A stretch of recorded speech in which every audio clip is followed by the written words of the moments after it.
நம் இதிகாசத்தில் சொல்லப்படும் காலச்சக்கரமான சத்தியயுகம், திரேதயுகம், துவாபர யுகம், கலியுகம் ஆகிய 4 காலநிலைகளுக்கும் இடையில் உள்ள வித்தியாசங்கள். காலச்சக்கரத்தின் முதல் கட்டமான சத்தியயுகத்தில் தெய்வங்களும் அரக்கர்களும் வேறு வேறு உலகத்தில் வாழ்ந்தனர்.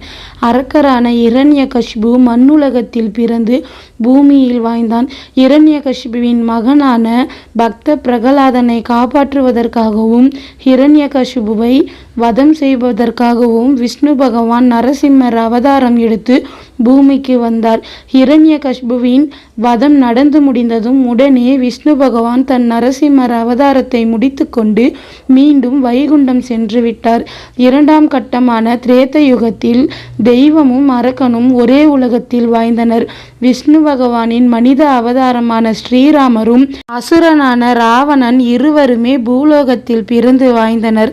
ராவணனை வதம் செய்து கொன்ற பின்பும் ஸ்ரீராமர் பலகாலம் பூமியில் வாழ்ந்து அயோத்தியாவை ஆண்டு சிறப்பாக ஆட்சி செய்துவிட்டு தன் மூத்த மகனை அடுத்த மன்னனாக பட்டம் சூட்டிவிட்டு சரையு நதியில் இறங்கி தன் மனித அவதாரத்தை முடித்துக்கொண்டு மீண்டும் வைகுண்டம் திரும்பினார்.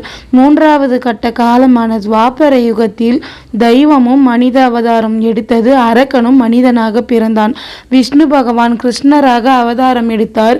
கலி என்ற அசுரன் துரியோதனனாக மனித பிறவி எடுத்தான். அது மட்டும் இல்லாமல் முதல் காலகட்டமான சத்தியயுகத்தில் நன்மையும் தீமையும் வேறு வேறு உலகத்தில் இருந்தது. 2ஆம் கட்ட காலத்தில் நன்மையும் தீமையும் ஒரே உலகத்தில் இருந்தது.